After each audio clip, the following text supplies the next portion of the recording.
Tere, imelist esmaspäeva kõigile vaatajatele ja kuulajatele.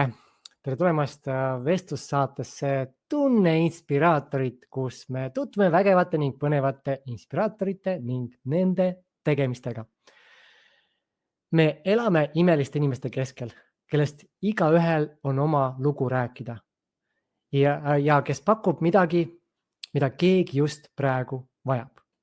Aeg on need inimesed varjust nähtavale tuua, et nende tegemised ja toimetamised just nende inimesteni jõuaksid. Ja see ongi Tunne Inspiraatorit vestlussarja eesmärk. Teha nähtavaks inimesed, kellel on maailmale palju pakkuda, aga keda suurem osa inimestest veel ei tea. Meie tänane külaline on autor ja elujõu toetaja, kes on pühendunud inimkonna tervise uuele tasandile viimisele. Võttes arvesse keha ja ajastu eripärasid, nõustab ta kliente teekonnal tõelise elujõuni. Tema kasutatavad meetodid tuginevad loomuliku eluviisi taastamisel ning keha toimimise tasakaalustamisel. Ta vaatab alati suuremat pilti ning valib välja meetodid, mis aitavad lisaks inimese elujõule taastada ka nende elukeskkonda. Mis viis meie tänase külalise sellise elukutseni ja kuidas ta täpselt inimestele nende teekonnal toeks on, sellele ja paljudel teistelegi põnevatele küsimustele täna vastuseid otsimegi. Tere tulemast saatesse elujõu toetaja Kairi Kuha. Tere tulemast, Armin, ja tere armsad inspiraatorite kogukonna liikmed. Mul on rõõm olla teie ees täna. Nii lahe. Minu traditsiooniline küsimus alati, kui me alustame seda. Kuidas sa ennast tunned? Kuidas ma ennast tunnen? Energiliselt, rõõmsalt ja rahulikult. Ning ma armastangi üle kõige seda rahulikku, rõõmsat ja energilist olemist, et tihtipeale me ei oska aru saada, et need kõik kolm võiksid omavahel kokku käia, aga need käivad. Ja nii nagu ikka, meil on kõik asjad on omavahel seotud. Nagu sa siin sellest sissejuhatuses sa vaatad alati seda tervikpilti, et kui me võtame kas või eluvaldkonnad, me ei saa ainult ühte valdkonda, et nad on kõik omavahel nii tugevalt seotud. Nii kui me muudame mingit eluvaldkonda, see mõjutab kohe teisi. Ja kui me laseme mingi eluvaldkonna täiesti käest ära, see mõjutab ka teisi. Et selles suhtes on lahe, jah. Aga mis motiveeris sind täna siia vestlema tulema? Nii nagu sa ütlesid, et meie vestlussaates siin käivad inimesed, kes soovivad maailma inspireerida, teha midagi paremaks, anda selleks oma panuse. Ning ma tunnen, et mul on suur panus sellele maailmale anda. Ja olla see, kes aitab tänasel väsimuse ajastul inimestel uuesti energia üles leida. Ning mitte lihtsalt selle üles leida, vaid kasutada selleks tõesti võimalikult holistilist lähenemist. Nagu sa just ütlesid, et kõik mõjutab kõike. Ning minu eesmärk ongi leida üles need omavahelised seosed, kuidas kõik erinevad tegurid, millega me kokku puutume, meie elujõudu mõjutavad. Ning hakata otsima, kust kohast on siis need ühenduslülid nõrgemaks jäänud, nii et me saaksime oma elujõu taastada võimalikult loomulikult ja selliselt, et me aitame samas kaasa ka säästa meie planeeti. Mulle meeldib tõesti, nagu sa ütlesid, vaadata kogu aeg seda suuremat pilti. Sa ütlesid huvitava asja siin juba, ma tahaks kohe seda natuke puudutada. Tänasel see sõnastus ei ole mul enam meeles, aga lihtsalt nagu väsimuse ajastul, kus inimesed on väsinud. Miks see on nii? Meie maailm on väga-väga palju muutunud ning selleks, et me suudaksime nende muutustega kaasas käia, oleks tegelikult vaja hoopis rohkem aega. Aga meil on väga lühikese aja sisse pandud nii palju muutusi, et meie kehad lihtsalt ei tule muud moodi toime. Et iseenesest see väsimus, mida väga suur osa inimestest kogevad, siin ühe Eestis tehtud pikaajalise uuringu kohaselt lausa 70% täiskasvanud elanikkonnast, ei ole lihtsalt mitte midagi muud kui kohandumine nendele oludele, mis on muutunud ülikiiresti. Ning meie ülesanne ongi praegu võtta veidi aeg maha ja vaadata, kus me saaksime mõningaid asju tagasi pöörata. Mitte nii, et me peaksime koopasse edasi elama minema, vaid selliselt, et me saaksime nautida tänase elu hüvesid, aga samas taastada võimalikult palju oma loomulikku olemist, oma loomulikku keskkonda ning täita oma vajadusi selliselt, et need saaksid ikkagi täidetud vastavalt sellele, kuidas meie keha täna toimib, mida ta endiselt vajab, kuni ta suudab teha suuremaid ümberkorraldusi, aga meil on siin 100 aasta jooksul need muutused olnud sellised, mis vajaksid ilmselt aastatuhandeid, et kohaneda. Jaa. Kui palju sa näed üldse, sest sa tõid jälle huvitava punkti, on ju, et meil on seda infot on täna nüüd nii palju, neid tegevusi on nii palju, meil on seda mahtu nagu nii palju, eriti mis juhtus, ma ise näen, et 2020 oli see, mis muutis ka päris palju, sest et siis liikus online'i hästi palju infot.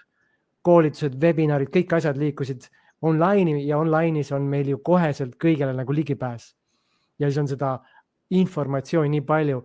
Kui palju sina näed seost sellel, inglise keeles on see lühend on FOMO, fear of missing out, ehk siis hirm ilma jääda, et mul on nii palju infot, ma tahangi sellest kõigest osa saada ja siis ma koormangi selle kõigega ennast üle ja selle taga ongi tegelikult see hirm, et kui ma seda ei saa, siis äkki midagi minu elus juhtub. Kui palju näed sina nüüd sellel seost, selle hirmul ja läbi selle tuleb see siis ülekoormus ja väsimus?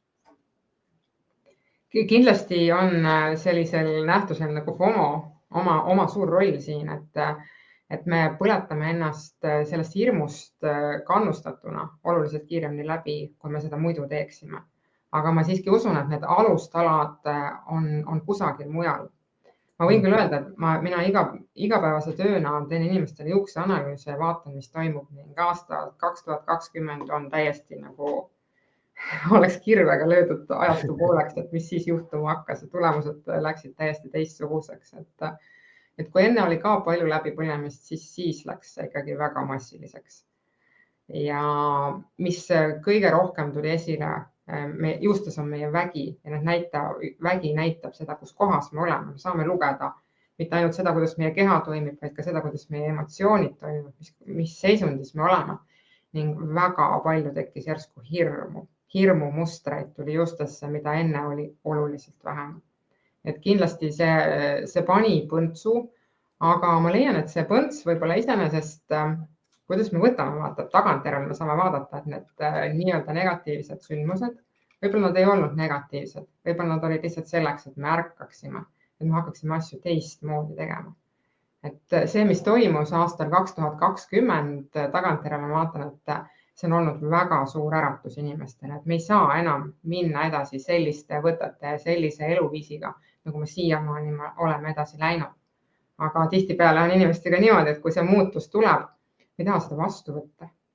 Me püüame kõigi oma 10 küünega või lausa 20 küünega hoida kinni sellest, mis oli enne. Me püüame taastada selle, mis oli enne, sest see on meie närvisüsteemi jaoks tuttav ning isegi kui see tuttav võib-olla ei teeninud meid, siis me tahame ikkagi tagasi sinna minna. Et nüüd ongi see koht, et kui paljud inimesed on lasknud sellel, mis toimus, ennast ärkvele päriselt raputada. Ja, et ma ise vaatan ka seda 2020, et paljude jaoks oli see, selle hetkel oli ta päris huvitav siuke šokk paljude jaoks, aga samas ka võttis tükk aega aru, minul vähemalt endal nagu aru saamine, et kas see on päriselt reaalsus, mis toimub nagu maailmas, et kas see on päris või me oleme tõesti nagu kuskil filmis. Aga nii ma olen sinuga siin täiesti nõus, et see aeg väga paljud inimesed ärkasid üles, see raputas nii tugevalt, keegi ei saanud, mitte ei saa öelda, et keegi ei saanud, aga väga paljud ärkasid selle peale lihtsalt üles, kui see raputus tuli. Et selles osas mina näen, et see oli hästi suur kingitus meie ühiskonnale, et liikuda suurema massiga jälle uuele tasemele.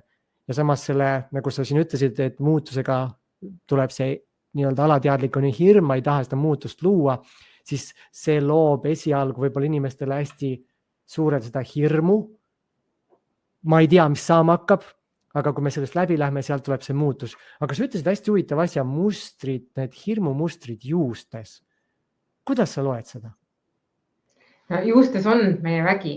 Et kõik see, mida me tunneme selles füüsilises kehas, need kogemused, mis me siin saame, nad on kuidagi biokeemiliselt väljendatud. Ja juustest me saame lugeda inimese biokeemiat. Ning ma arvan, et mina loen seda biokeemiat üsna teistmoodi, kui seda tavapäraselt tehakse. Et mida on õpetatud erilisel viisil seda tõlgendama. Et kunagi, kui hakati juukseid analüüsima, siis vaadati, seal on mineraalained, on ju, mõningaid asju on ühel inimesel vähe, teisel palju, on ju, et püüame seda kuidagi tasakaalustada, et anname juurde seda, mis vähe ja väldime, mis palju ja siis tundus, et selle peale kukuvad inimesed üldse päris kokku, kui selliselt hakata toimetama.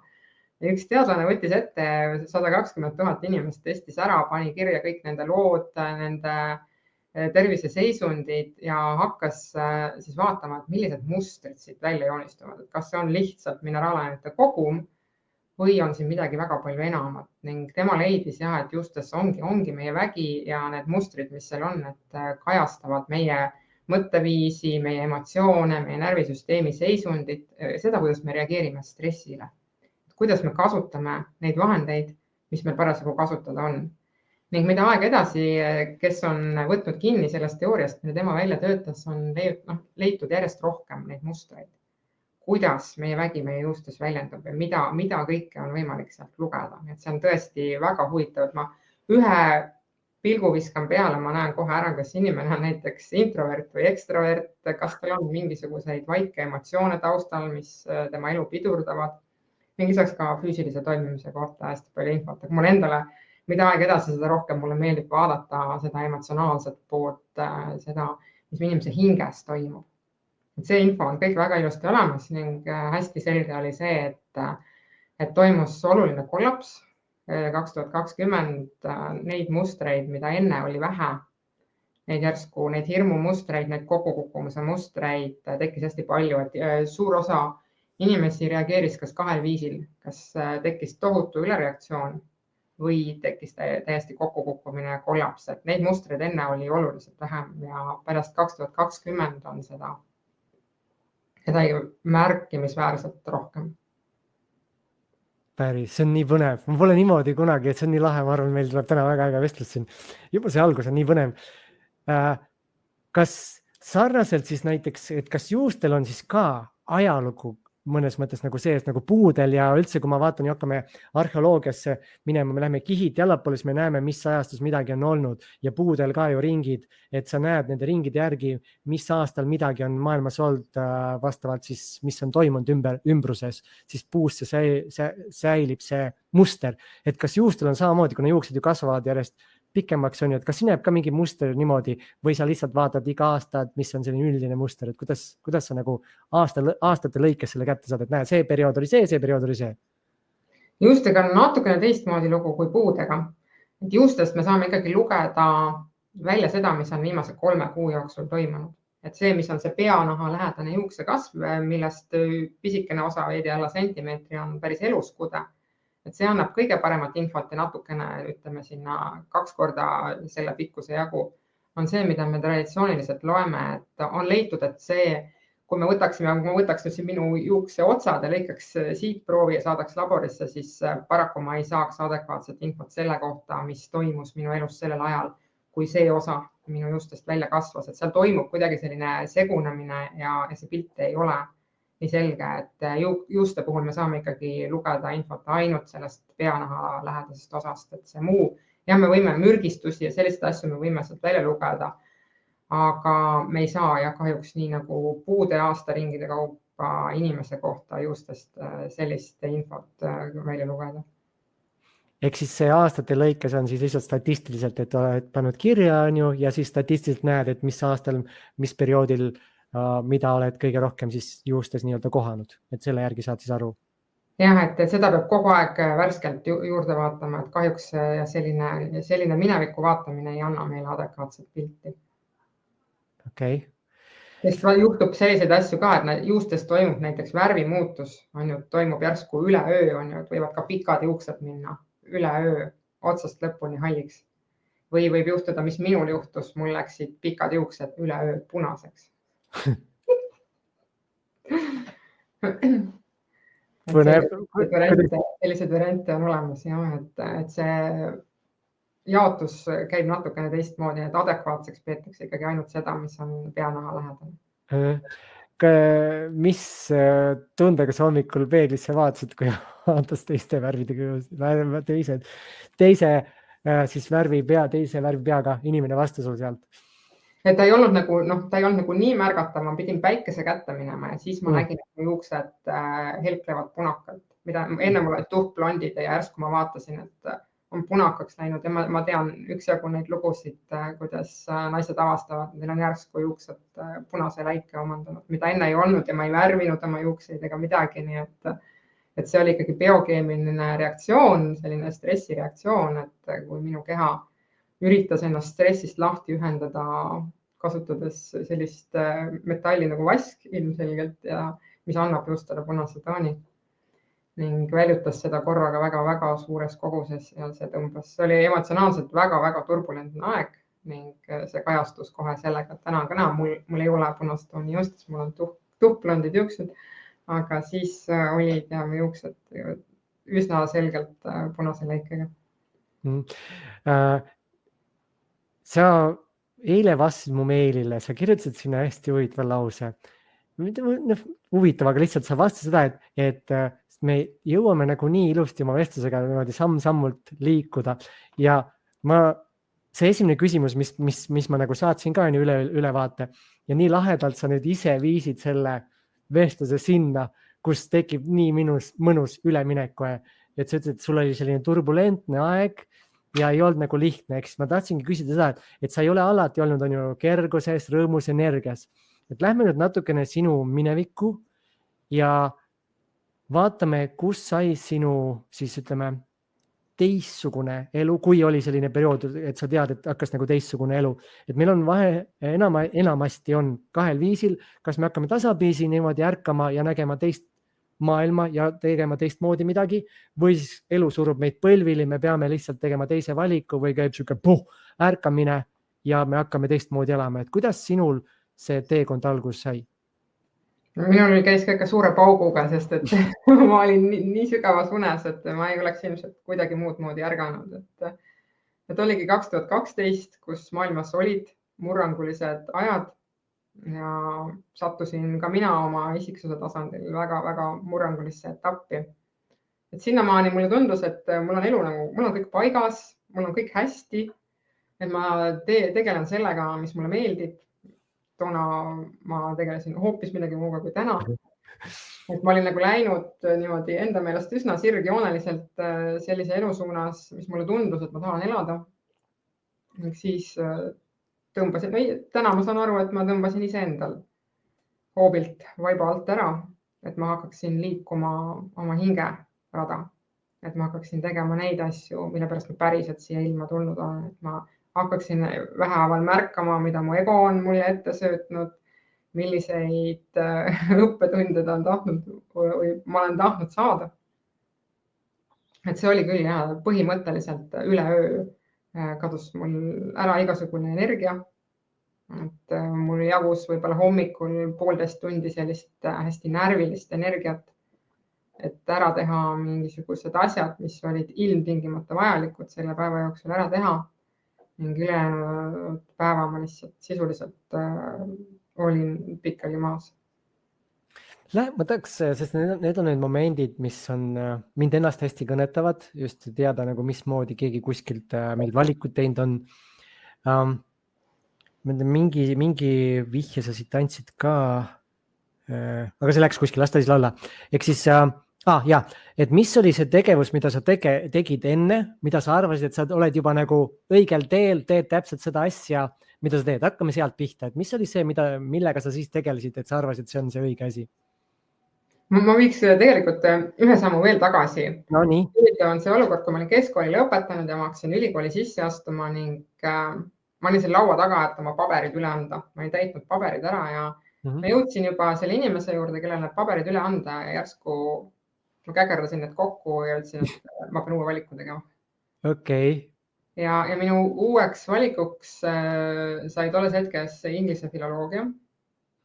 Ma ei teadnud, aga täna ma saan aru, mul oli vaja seda sellisena teha ning ma õppisin lõpuks konverentsi tõlgiks ja kirjalikuks tõlgiks ja läksin euroasutustesse tööle ning mulle väga meeldis teha seda. Mul hakkas see keel nii meeldima ning kõik see tõlkimine ja toimetamine sinna juurde ning ma nautisin seda enda meelest nagu iga ihurakuga. Mulle tundus, et see ongi minu ideaaltöö, minu ideaaltegevus mis täidab mu südame.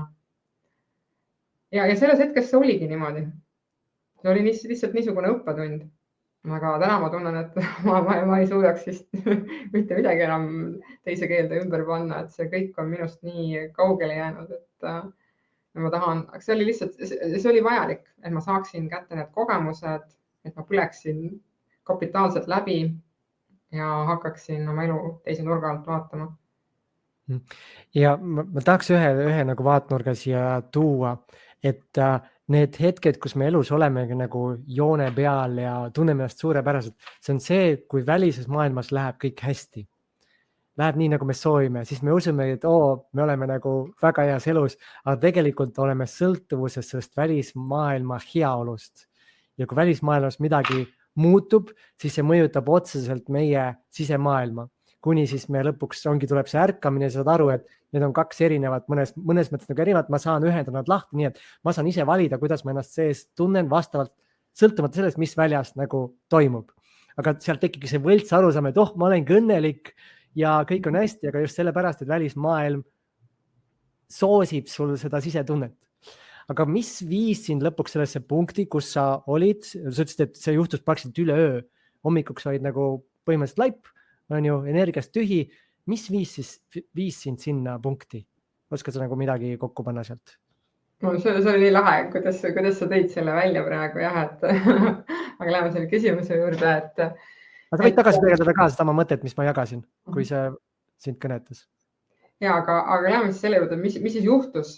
Ma olin mõni aeg tagasi saanud emaks, mõned kuud tagasi saanud emaks, ilusti toibunud enda meelest ja sain oma uue rolliga hästi hakkama. Täiesti tõesti järsku põhimõtteliselt üleöö oli kogu mu energia otsas ja ma olin väga-väga suures ärevuses. Ma ei osanud midagi sellega peale hakata. Tolles hetkes ma ei osanud märgata ka seda, et tegelikult ma olin terve elu olnud väga suures ärevuses. Aga ma olin väga osav kasutades neid välismaailma võimalusi, et see ärevus kinni panna ja mitte oma kehas elada. Ma elasin ma saan nagu aru, et ma ei olnud oma kehas kohal, vaid ma olin kuskil siin parema õla peal, kuskil siin olin mina ja ei olnud oma tunnetusega üldse siin kehas sees. Et ma ei märganud, täna ma räägin hästi palju klientidele sellest, kui tähtis on olla oma kehas, et kui me oleme kogu aeg oma kehas kohal, kui me märkame seda, mis meis toimub, teeme väikse harjutuse siia. Kui palju teie hulgast praegu tajuvad seda pinda, mille peal te olete? Kas te tajute seda pinda, sellepärast, et mina praegu juhtisin tähelepanu sellele või oli teie tähelepanu juba enne selle? Sest enne, kui me ei ole tajunud seda, kus me oleme, mille peal me praegu kas istume, seisame või lebame, me ei ole väga oma kehas kohal. Me ei märka seda keha. Kehatunnetusel on kaks olulist aspekti. Üks on see, et me tunneme, kus me oleme. Ja teine on see, et me tajume ka oma hingamist ja neid protsesse, mis siin keha sees on. Mina ei olnud üldse selles kehas sees, ma olin kuskil siin. Ma ei tea. Korra ühe mõtte siia tulla, siis ma lähen seesama küsimusega edasi, see on huvitav koht. Et seesama teadvustus on ju, sest et signaalid jooksevad meie kehas kogu aeg, lihtsalt me ei ole sellel hetkel teadlikud. Aga mingi hetk siin ma enda jaoks avastasin, ma olen mõne inimesega seda testinud ka, nad saavad selle tunde kätte, võite samamoodi siin proovida. Lähme selle samaga, mis sa tõid, et kui ma tunnen seda keha, on ju näiteks istun kuskil, ma tunnen, et mu keha millegi vastas. Nüüd on küsimus see, et kas sa tunned seda tunnet seespool keha või väljaspool keha. Et see on hästi huvitav on see, et sa tegelikult ei ole mitte oma keha sees, vaid sa eksisteerid nagu keha on sinu sees. Nii et sa tunned, näiteks kui ma mõtlen praegu oma käe naha peale, ma tunnen oma nahka väljaspoolt. Et ma ei ole mitte keha sees, vaid ma olen väljaspool. Ma tunnen väljaspoolt oma nahka. Et see on nagu hästi huvitav, et võite ka katsetada, kui te istute, on ju, kust poolt sa tegelikult seda tunned, kas sa tunned seespool või väljaspool. Et sa saad nagu teadusega mängida. Ma mõtlesin, ma toon selle siia, see on nii lahe nagu teema. See on avaldav ja selles mõttes, et hea on kuulajatel märgata. Et sul oli see, et hommikul ärkasid, energia otsas on ju, ja see oli just lähtuvalt sellest, et sa ei olnud kunagi kuulanud oma keha ja keha nüüd lõpuks ütles, et kuule, davai, märka mind. Aitab küll. Mis olid sinu mõtted, kui sa mäletad midagi, kui sa ärkasid selle tundega, mis oli sinu jaoks uus kogemus täiesti, on ju, mis nüüd nagu juhtus, tavaliselt me hakkame hindama võib-olla kohe midagi valeks, et mul on midagi häda, midagi on viga, on ju, et mis sinu sees sel hetkel toimus, kui sa seal selles väsimuses ärkasid? Ma tundsin hästi suurt pettumust, sest enda meelest nii enda kui ka teiste arvates ma olin tervisliku toitumise eluviisi musternäidis toona ja ma ei saanud üldse aru, mis juhtus, kuidas see võimalik on. Aga kõige selle aluseks oligi see, et ma ei olnud teadlik sellest, mis mu kehas toimub. Ma olin võtnud ennast sellest kehast välja, sest selles oli nii palju pingeid, nii palju selliseid emotsioone, millega ma ei tahtnud tegeleda. Ning ma istusin omal siin parema õla peal kusagil ja arvasin, et kõik on hästi, olin hästi palju meele tasandil, mitte keha tasandil. Arvasin, et kõik on hästi, kui ma teen mehaaniliselt neid asju, mida siis tavapäraselt tunnustatakse kui tervisliku toitumise ja eluviisi alustajad. Aga mulle oli vaja väga-väga tugevat raputust, et ma hakkaksin lõpuks ometi märkama, mida see keha tahab mulle tegelikult öelda. Ja seda, et ta üldse nagu olemaski on, et juukseanalüüsil me loeme ka ühte sellist mustrit, mis on nagu, see on paljude mustrite komplekt, mis minul oli, et see on vaim ilma kehata, et ma olin sellisesse kohta jõudnud ja see kajastus juustes ka, et ma olin ennast sellest kehast sisuliselt lahti ühendanud, sest liiga palju valu, liiga palju pingeid oli, ma ei tahtnud kuulata neid signaale, mis tuli. Sest ma ei olnud sisuliselt väsimust selleks ajaks tundnud, ma ei teadnud, mis väsimus on. Ja siis oli järsku kogu maailma väsimus oli mul kandiku peal käes, et vaata nüüd ise, mis sa sellega peale hakkad, et kuhu sa ennast toonud oled. Ärkad üles või ei ärka üles, kas jääd siia ohvrirolli siplema või võtad midagi ette? Lähme kohe sellesse teemasse, kuidas sa sealt välja tulid. Ma korraks jagan ühte mõtet, mis ma siin just mõned päevad tagasi sain, et on üks oskus, millesse me oleme, mille siis lihvimisse me oleme inimestena pannud kõige rohkem energiat ja aega. Ei ole see mingisugune 10 000 tundi mingi asja õppimist või mis iganes. Kõik inimesed on lihvinud seda oskust ja see on oskus mitte tunda oma emotsioone. Et mis iganes viisi me leiame, et ei tunneks oma emotsiooni, sest sa praegu ka tõid see, et ma eraldusin kehas, see ongi see, et ma ei taha kogeda seda, mis mu kehas sees on, ma pigem keskendun kõigele välisele ja unustan ära selle, sest et see on ebameeldiv. Ja nüüd keha siis lõpuks ütleb, kuule, tavai, Kairi raisk, märka mind, ma olen siin, terve elu su kõrval olnud, sinuga koos olnud, sa ei tee must välja, kui sa must välja ei tee, ma panen su endast välja tegema. Mis olid need sammud siis, ehk siis esimene oli see pettumus on ju, sa saad aru, et kuule, ma olen ju tervislikult toitunud, ma olen teinud ju kõik, mis vaja, nagu kõik, mis vaja, et olla energiline, vähemalt mõistuse järgi. Ja nüüd hakkab siis ketrama on ju see, et aga mis siis viga on ja kuidas ma nüüd sellest välja tulen? Et kuidas sa hakkasid sealt, mis olid sinu sammud ja kuidas sa liikusid sealt välja? No ma saingi aru, et mul on vaja hakata märkama seda, mis päriselt minu sees toimub. Aga see läks ka huvitavalt see rada. Ma otsustasin nii, olgu, ma vaatasin ringi, küsisin teiste inimeste käest, läksin holistilisse psühhoteraapiasse, aga siis selgus, et ma ei suuda mitte midagi sellest integreerida.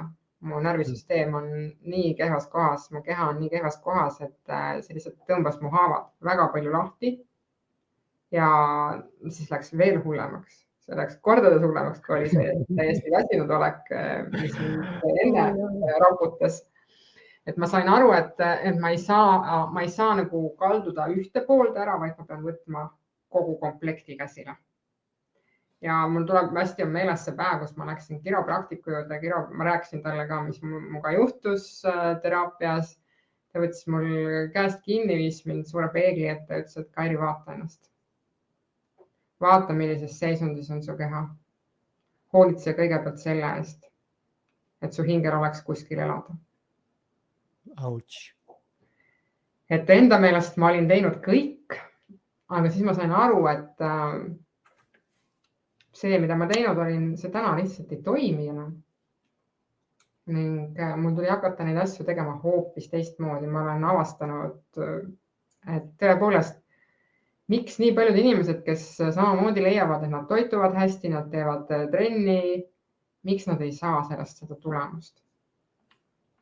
Aga kõik see, millega ma oma vajadusi täidame, on nii palju muutunud, et see lihtsalt ei täida enam neid vajadusi. Need jäävad poolikult täidetud, nad on murdosa saab ainult täidetud. Ning mul ei jäänudki muud üle, kui ma pidin kõigepealt seda füüsilist keha hakkama tankima. Täiesti teistsugustel viisidel, pidin hakkama stressi maandama. Mul läks palju aega, enne kui ma jõudsin sinnani, ja ma võisin oma emotsioonidele otsa vaadata nii, et ma ei kuku kokku sellest, et ma ei lähe veel sügavamasse auku. Mul oli vaja õppida oma närvisüsteemi reguleerima. Et see töö on olnud aastate pikkune ja kätkenud endas väga palju erinevaid valdkondi, alates toitumisest, puhastamisest, kuni siis närvisüsteemi erinevate võtete järgi tasakaalustamisest. Täna meil on juba 30 aastat polüvagaalteooria, mis annab meile väga-väga hea sisendi selle kohta, kuidas üldse oma närvisüsteemi reguleerima asuda, kui see on lapsepõlves jäänud välja arenemata selliseks, nagu ta võiks olla.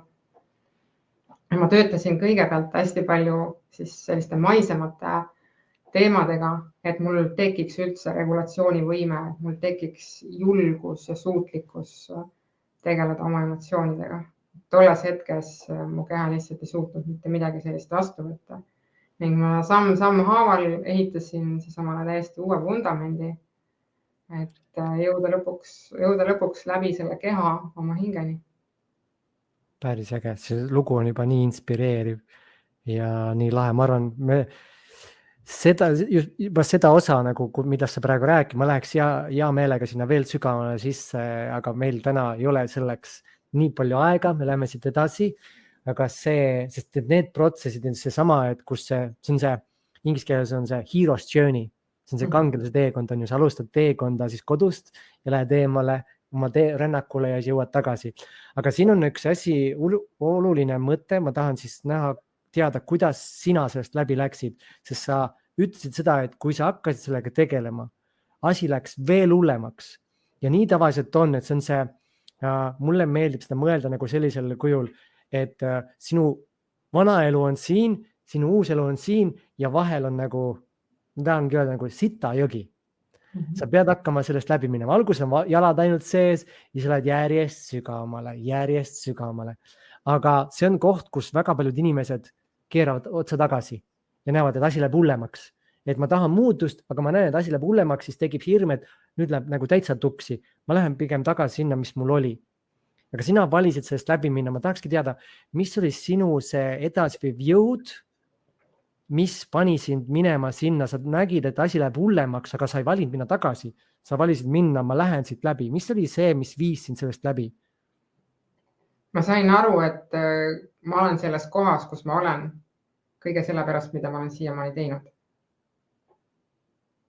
Et ma ei saanud minna enam tagasi sinna, kus ma olin. Et ma teadvustasin seda väga selgelt, et minu valikute tagajärg on see, kus ma olen. Ja ma ei lähe enam tegema neid valikuid, mis ma enne tegin ja mis mind nii keerulisse kohta viisid. Selles mõttes, et see tahtejõud see oli suur ja mida ma mõtlesin, ma joonistasin omale sellise pildi, et kuidas ma siiamaani, ütleme, et tavaline elukäik on vaikselt läheb allapoole. No, aga ta ei ole nagu sirgejoon, vaid tal on siin siksakid sees.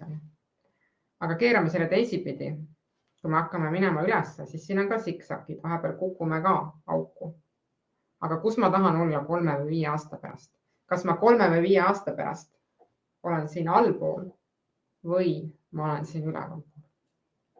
Ja ma tegin selle endale visuaalselt hästi selgeks, et sellist liikumist ma ei soovi. Ükskõik mis. Olgugi, et see oli mulle nii tuttav, see oli nii sisse käidud rada, see oli rada, mida kõik ümberringi heaks kiitsid. Et ma mõistsin, see ei ole minu tee ja ma sain üsna kiiresti aru, kui ma hakkasin ennast tervendama ja toetama, et sellest saab minu uus elukutse. Ma pean sinna minema. See sisemine tung oli hästi tugev ja selge. Ma arvasin, et see võtab palju, ma mõtlesin vähemalt 10 aastat enne, kui ma sinna jõuan. Aga 5 aasta pärast olid mu elus asjad sellised, et kas uju või upu, et mitte midagi muud ei jäänud üle, kui filmiklassikuid tsiteerida. Mul ei jäänud mitte midagi muud üle, kui asuda sellele teele, kus ma täna olen ja hakata tegelema sellega, millega ma täna tegelen. Lihtsalt see hing teadis, mida ta teha tahab. Tema juba nägi kõike ette ja andis mulle, siis ma sain selliseid sutsakaid. tango läks mürtsti auku, aga siis tuli mingi helge hetk ja mürtsti auku ja siis tuli jälle mingi helge hetk, et ma sain maitseproove sellest, mis hakkab tulema, kui ma jätkan sellel uuel teekonnal. Ja need proovid olid ikka väga magusad. Need olid hoopis teistsugused kui see, mida ma olin kunagi varem oma elus kogenud. Sa teed selle loo veel põnevamaks. Nii lahe. Ehk siis nagu pimedas koopas kuskil, kus mitte midagi ei näe ja siis vahepeal antakse selle valgusvihk, et näed, me oleme siin, tule siiapoole. Aga see kõik on ju ennast ära tasunud, et see teekond, see minek läbi sealt, et ongi küsimus see, et kuhu oled sa nüüd tänaseks jõudnud, et kas see teekond on ennast ära tasunud ja milline näeb välja sinu elu nüüd, et mis on sellised suuremad muutused, mis sa oskaks välja tuua? See on nii äge teekond olnud, et mulle tuleb meelde see, kui ma alustasin seda teekonda, siis ma otsisin ka kogemuslugusid teistelt, kes on teinud midagi niisugust. Keegi, kes oli seda teed juba 8 aastat käinud, ütles mulle, et this has been one heck of a ride. Ja et ta ei oleks iial uskunud, et see võib tuua kaasa nii suure elumuutuse. No mina olin tollel ajal kohal, kus ma mõtlesin, et ma tahaks lihtsalt natuke energiat, et oma lapsega mängida. Et see aeg ei läheks minust mööda. Aga täna ma vaatan sellele ka tagasi täpselt sama pilguga. It has been one heck of a ride. Ma olen täiesti teine inimene võrreldes sellega, kes ma olin siis, kui ma seda teekonda alustasin.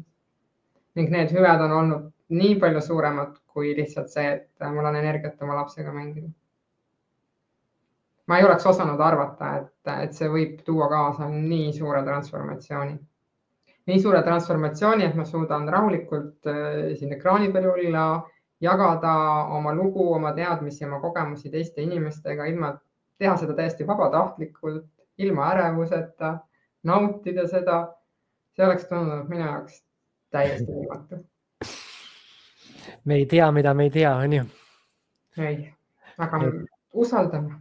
Just, see on selles suhtes kõige ägedam, et sellepärast mulle meeldib hästi, Joe Dispenza räägib sellest hästi palju, kus teadmatus või tundmatus ongi see, kus kõik uus saab tulla, sest et nii kui ta ei ole teadmatu või tundmatu, on ta mineviku põhjal loodud, sest sa tead seda järelikult, see ei ole uus, see on lihtsalt midagi minevikust ja lihtsalt teisel kujul siis. Aga kui sa lähed nagu täielikult usaldusse, tundmatusse kohta nagu, siis sealt võib tulla igasugused asju ja see oligi see, et sa astusid tundmatusse, tehes selle valiku seal hakata endaga tegelema ja see lõi sulle täiesti uued võimalused ja uued vaatnurgad. Aga mis on võib-olla siis, ma küsiks niimoodi, et milles see väljendub, mis on need suurimad muutused, mis on siis toimunud?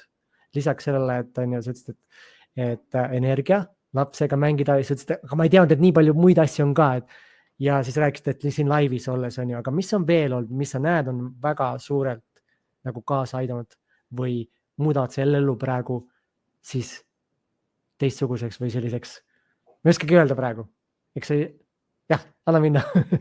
Jah, no mingil hetkel sai minust ebamugavate elumuutuste tšempion. Et ma muutsin oma elu väga, väga põhjalikult. Ma panin töö juures lahkumisavalduse lauale, andsin oma eluaegse kindla ja väga tasuva töö ära. Töö, mis mulle meeldis teha. Aga see oli ühel hetkel, see oligi see vahetult enne, kui ma selle otsuse tegin. Ma olin just Eestis puhkusel ära käinud, läksin tagasi ning mul tuli paanikahoog. Ja ma tundsin, et ma ei saa seda enam üldse teha, mida ma siiamaani teinud olen. See elu hakkas mulle niimoodi vastu. Ning siis tuligi see, et ma panin lahkumisavalduse lauale. Ma müüsin oma kodu maha, tulin Eestisse tagasi, läksin oma pikaajalisest paarisuhtest lahku ja alustasin kõike täiesti otsast peale.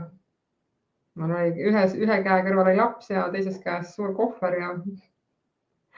ja tulin tundmatusse. No, me ei tundnud niimoodi nagu Tarzan, eks oli natukene hirmu ka sees, aga ma teadsin, et mul on nii palju energiat, et ma tulen sellest kõigest läbi. nii Ma ei teadnud, kuhu ma sellega jõuan, mismoodi see elu hakkab välja nägema, aga ma teadsin, et see energia, mille ma olin taastanud, see kannab mind sinna, kus vaja. Ja see muutus oli jah, selles mõttes, et see oli korraga hästi-hästi suur. Ma mäletan, et kui ma alustasin oma tööd, kui ma olin rääkinud seda lugu, siis inimesed tõmbusid eemale, tartusid, et oi, et kas ma pean ka nüüd tegema nii suure elumuutuse. aga mis sellest viga on, ongi ju lahe ju, see on jälle see mõnusalt hirm tuleb, sorry, ma segasin vahele, lihtsalt see on see, et inimestel on kohe, et appi, ma pean ka hakkama muutuma, sa ju tahad muutuda, mis sa siis hoiad kinni? See muutus, ma mäletan seda kohta, kus siis, kui ma hakkasin oma emotsionaalse poolega tegelema, kui ma olin füüsilise energia juba tagasi saanud, nii et ma sain aru, et mul on võimalik tegeleda sügavamate teemadega ka, et ma juba suudan oma närvisüsteemi nii palju reguleerida.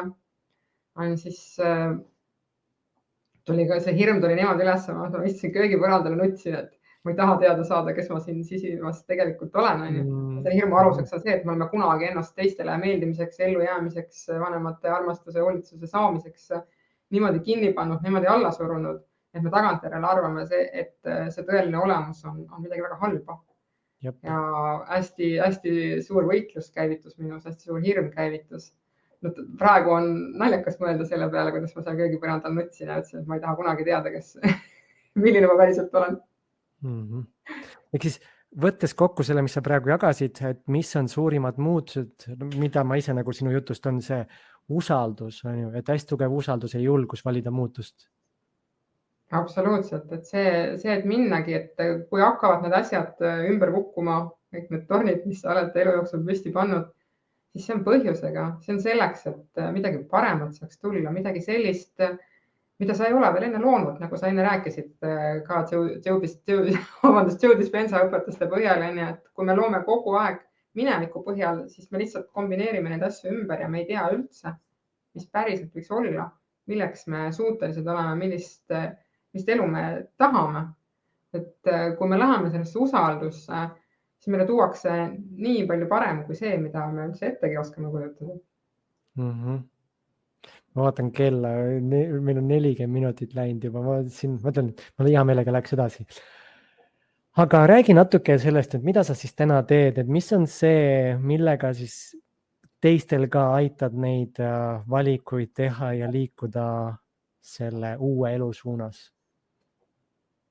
Mulle meeldib hästi mitmekülgselt vaadata inimest, et tõesti nii holistiliselt kui vähegi võimalik. Ning mulle tundub, et nii laia haaret ma ei tea, et keegi teine oleks ette võtnud kui see, mida mina teen. Et ma kogu aeg järjest kombineerin neid erinevaid tahke juurde oma töös, et me vaatame, minu juurde jõuavad üldiselt need inimesed, kes armastavad põhjalikkust, kes tahavad tõesti sinna kõrgemale tasandile jõuda.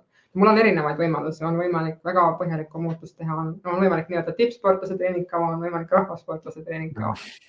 Et kes milleks parasjagu valmis on, et kõik see, mida ma õpetan, mida ma jagan, on see, kuidas ma ise elan. Need asjad, mõningaid asju ma võib-olla täna enam ei pea sellisena tegema, sest et ma olen nad ära teinud, ma olen suure muutuse endas kätte saanud, aga kõik need asjad, mis ma jagan, on see, mis ma ise olen teinud ja suurt osa sellest ma teen täna edasi, sest see toimib, mina ise olen endale kõige kallim inimene. Ma olen ise enda jaoks kõik need asjad välja otsinud, ma olen õppinud rohkem kui 10 aastat iga päev, kogu aeg ma täiendan ennast, et saada järjest paremini aru, mida me vajame selleks, et meil oleks tõesti see heaolu, et me saaksime seda elu nautida. Ja seetõttu ma pakungi tõesti väga-väga palju erinevaid võimalusi, et minuga on võimalik üks-ühele töötada, üks-ühele töötamise põhiosa on siis juukseanalüüsid, kus me vaatame, millised on inimese individuaalsed vajadused, mis on tema seisund, ning hakkame siis sealt minema edasi, võtame toitumine, närvisüsteem, puhastumine, elustiil, võtame neid teemasid ette, vaatame ka emotsioone, aga on võimalik teha ka väiksemaid ampse. Et mul on päris palju grupiprogramme erinevatest teemadest, et alustamegi aasta alguses alustame toitumisega, et on toitumine täiskasvanutele, lastele. Praegu märtsikuu, nüüd alustasime tervikliku detoksiga, mis on ka täiesti midagi muud, et mina ei soovita smuutisid, teesid ega detoks lisandeid, vaid minu poolt välja pakutav detoks on hoopis midagi teistsugust. Midagi sellist, mis paneb inimesi tegema oma põhivajaduste täitmiseks hoopis teistsuguseid valikuid, selliseid, mis aitaksid ka keskkonnahoiule kaasa. Et kõik see, ma olen iseenda jaoks, oma kõige kallima inimese jaoks need asjad välja töötanud ja nüüd ma pakun seda võimalust, nii nagu ma iseennast olen toetanud, saada seda tuge teistele inimestele ka. Et me tegeleme aasta jooksul järjest erinevate asjadega. Varsti läheb lahti meelerahu grupiprogramm, mis siis on üles ehitatud paljudele nendele teadmistele, mis ma olen polüvagaalteooriast saanud, kuidas oma närvisüsteemi hakata reguleerima, kui see regulatsioon ei ole saanud välja areneda nii nagu ta oleks võinud. Tegeleme igasuguste muude teemadega, emotsioonidega, kilpnäärmega, naiste hormonaalse heaoluga. Siin on kõike, mis ma olen iseenda jaoks teinud, seda ma jagan. Mina mingi aeg hakkasin otsima omale ka seda nagu nimetust. Ma näen, et see nimetus sobib sulle ka ülihästi. On elukoodi ninja. Et võtta nagu absoluutselt kõik, mis töötab ja katsetada enda peal ja luua nagu üldine mudel kõikides valdkondades, mis on kõik võimalik. Absoluutselt, jah. Et sellise ülima elukoodi nagu otsimine ja siis ongi elukoodi ninja. Kood on täna hästi populaarne sõna, et mina sellel ajal, kui ma mõtlesin, kuidas ma ennast nimetama hakkan, sest et ma ei saanud võtta omale sellist ametinimetust, mis on juba kasutusel, sest et ma tegelen millegi sellisega, mida keegi niisuguses komplektis ei tee. Et siis ma ikka päris mitu kuud nuputasin ja kirjutasin ikka igasuguseid asju välja, otsisin sünonüümide sõnastikke ja läbi eesti ja inglise keele ja üritasin nagu igate pidi ja lõpuks tuli see elujõu toetaja. Nii äge. Ma läheks selle sinu sihtrühma juurde natuke nüüd ka, et me teame, mida sa nüüd teed. Et kes on need inimesed, et kuidas inimene tunneks ära, et tema on just see, kes sinu juures saab kõige rohkem abi? Kõige laiemalt me hakkame vaatama seda, et üldjuhul on väsinud inimene ja kui me läheme täpsemaks, siis see on väsinud inimene, kes on proovinud juba väga palju. Et tal on see tahe. Aga tal on tahe, et ta ei ole väsinud proovimast, aga ta ei ole leidnud seda, mis päriselt töötaks, sest tihti me proovime üks asi korraga, aga me ei integreeri neid. Aga mina sain väga kiiresti selgeks selle, et meil on vaja hakata kõiki neid erinevaid valdkondi, millega me kokku puutume, integreerima. Et ilma integreerimata see asi ei tööta. Keha, vaim, hing, kõik on väga tähtsad. Me oleme tulnud siia maa peale kehastuma. Aga me ei tohi unustada seda, kes me tegelikult oleme. Nii et me peame kõik nad pardale võtma. Me ei saa eelistada ühte teisele. Ja ütleme, inimene tunnebki, et okei, ma olen nüüd väsinud, ma olen katsetanud ja proovinud, siis mis on see või kuhu sa aitad tal jõuda, mis ta sinu abil, toel, siis kuhu ta jõuab, mis ta saab? Oskad seda ka rääkida? Ja no ma tahangi talle samamoodi pakkuda neid maitseproove, et ma näen, et ma hakkan ühest kohast tegelema iseendaga, mul läheb paremaks, oi kui huvitav, tahaks veel, prooviks teisi võtteid, vaatame, kuhu ma sellega välja jõuan. Sest et need inimesed, kes on minuga ikkagi aastaid juba töötanud, neil on ikkagi päris suured elumuutused. Et on ka täiesti sarnaseid lugusid, kus on tehtud totaalne kannapööre elus, sest on aru saadud, et ma tegelikult vajan ja tahan hoopis midagi muud. Hästi huvitav on, meil on justes sageli, nendest inimestel on selline muster nagu spirituaalne kinnihoidmine. Me hoiame nagu kinni millestki, mis meid ei teeni enam. Aga meil ei ole kas jõudu või julgust sellest lahti lasta. Meie kõikide elus on midagi sellist, aga on need inimesed, kelle hingeteega see, kuidas nad elavad, on hästi suures vastuolus. Mina olin üks nendest, kelle see hingeteega on hästi suures vastuolus ja nendel on siis see nii-öelda see spirituaalse kinnihoidmise muster. Ja ega see üldiselt ära ei kao enne, kui see võib muuta ju päris tõsiseks põrguks, kui see muster on justes. Ja see ei kao enne ära, kui me hakkame teadvustama seda, mida me päriselt oleme tulnud siia planeedile kogema. Et mõned inimesed on sellele lähemal, teised on kaugemal, aga kellel on need hingel hästi suured ülesanded võetud selleks eluks, nendel kipub olema see spirituaalse kinnihoidmise muster ja kui nad ei kõnni oma hingeteed, siis see ka loobib neid kaikaid kodaraisse, nii et see on nagu need tükid taga. ma tooks ühe huvitava mõtte selle sama, mis sa jagasid, see spirituaalne kinnihoidmine. Et selle kinnihoidlus on natuke teine tasand ka, et ma hoian kinni oma teadmistest. Eile vaatasime filmi lastega koos ja seal oli Mark Twaini tsitaat, et sind ei vii probleemidesse või sellistesse ebamugavustesse mitte see, mida sa ei tea, vaid see, mida sa tead, usud, et on tõde, aga tegelikult ei ole.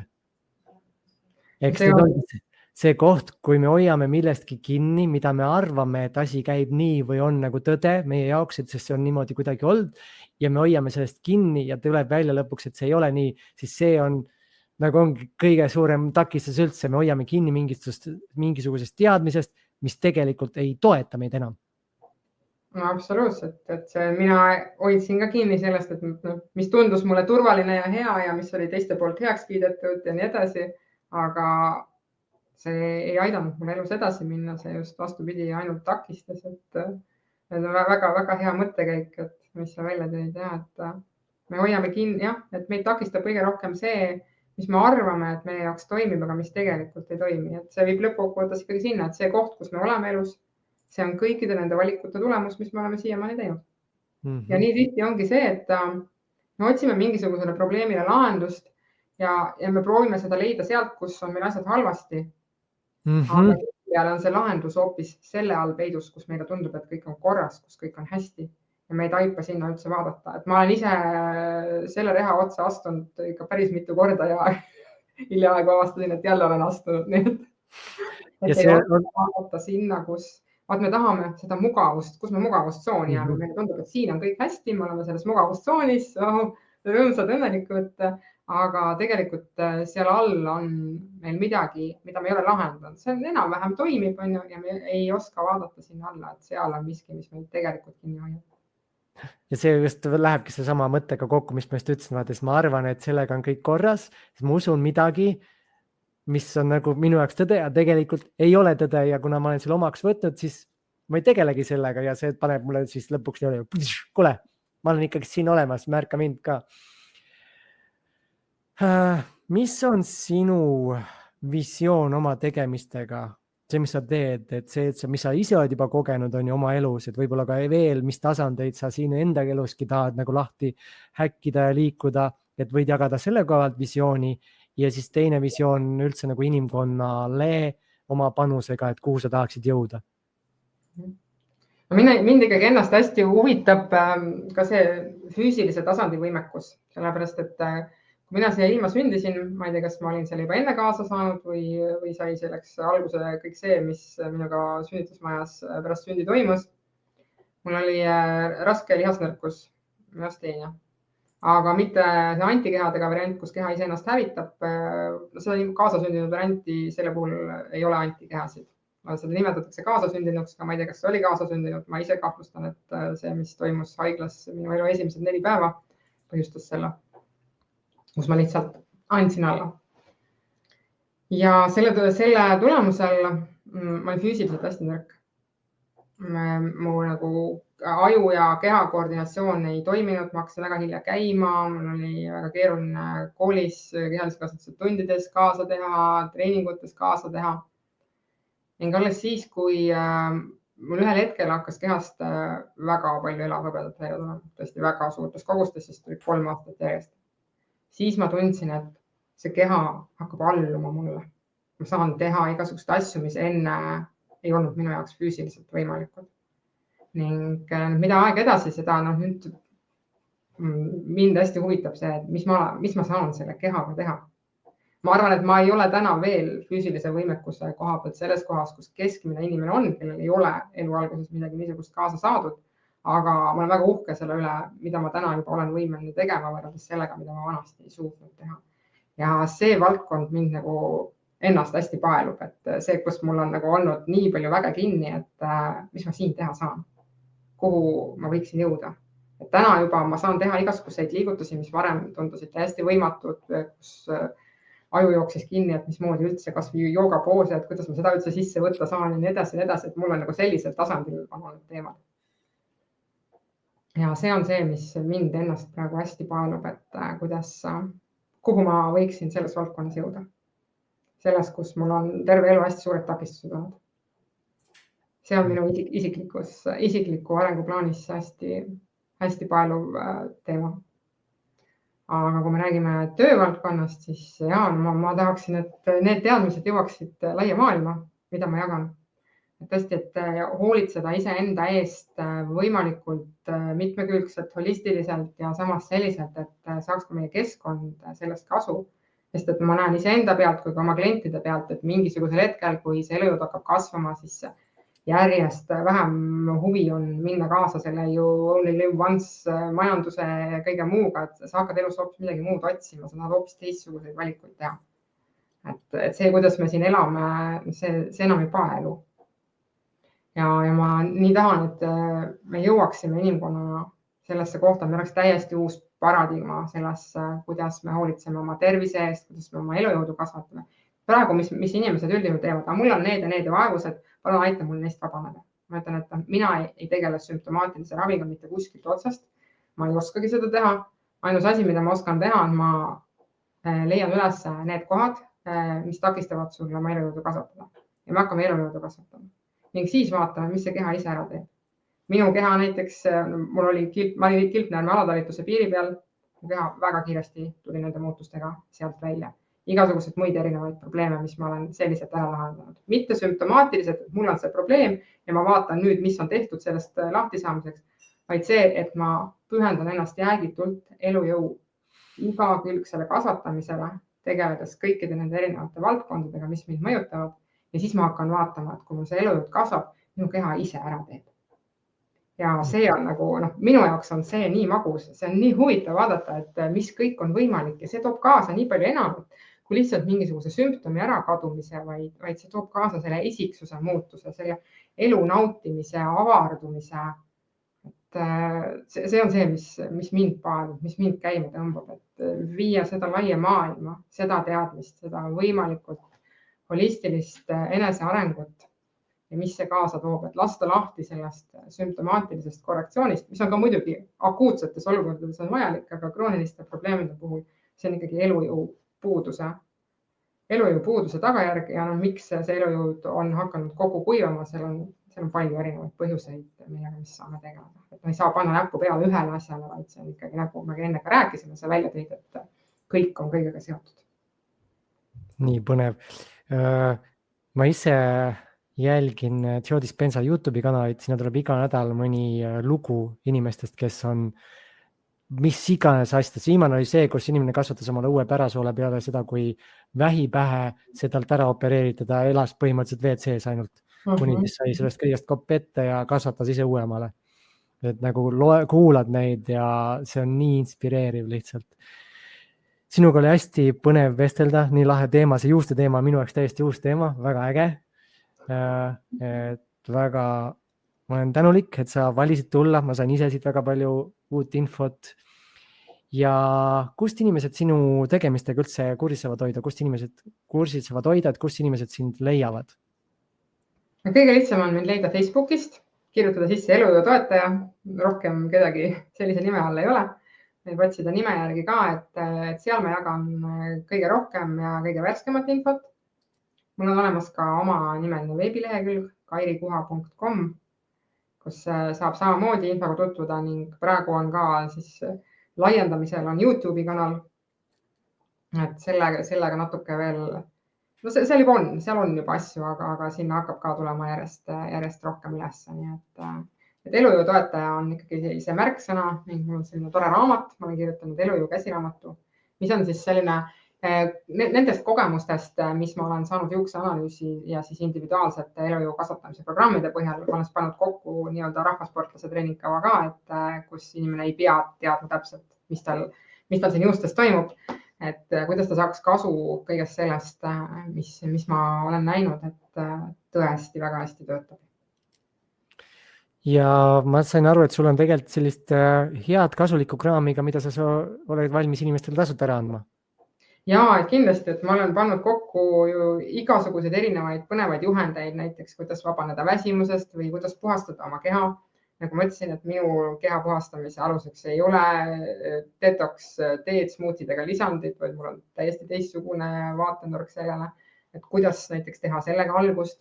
Ma võin jagada erinevaid põnevaid mõtteid, et minu enda veebilehelt on võimalik ka, seal on hulgim asju üleval, et tasuta materjalide hulgast, et aga ma vaatan, võib-olla valin midagi grupi liikmete jaoks välja, mis võiks kohe eriti kõnetada, et see ongi, et need mõtted, need vaatenurgad, mis ma jagan, et need on inimeste jaoks sageli raputavad, panevad teistmoodi asju nägema, mõtlema, et ma ei jaga sellist infot, mis on tavapärane tervisliku eluviisi osa, vaid nii nagu inimesed tulevad, ütlevad mulle, et ma keeran pea peale selle, mida tavapäraselt tervislikuks peetakse, et ma avan inimeste jaoks hoopis teistsuguse tasandi, uue paradigma, kuidas ennast toetada ja see töötab.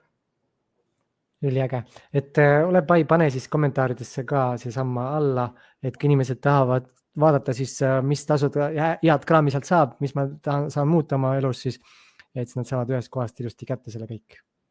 Jah, kindlasti teen seda. Igatahes aitäh sulle, aitäh vaatajatele, kuulajatele, vaatan kommentaare meil täna siin ei tulnud, see lõi pahviks inimesed vist, et siin oli nii äge info ja kes vaatab hiljem ka samamoodi kommenteeri, jagama mõtteid ja siis vaata, mis kõik veel võimalik on. Sulle soovin kerget lendu, kõrget lendu, kergusega lendu ja nagu sa ise ütlesid, et milleks sa veel kõigeks võimeline oled? Seda on nii põnev avastada ja kutsun teid kaasa avastama. Koos on palju lahedam. Ja, aitäh ja näeme, tšau! Tšau!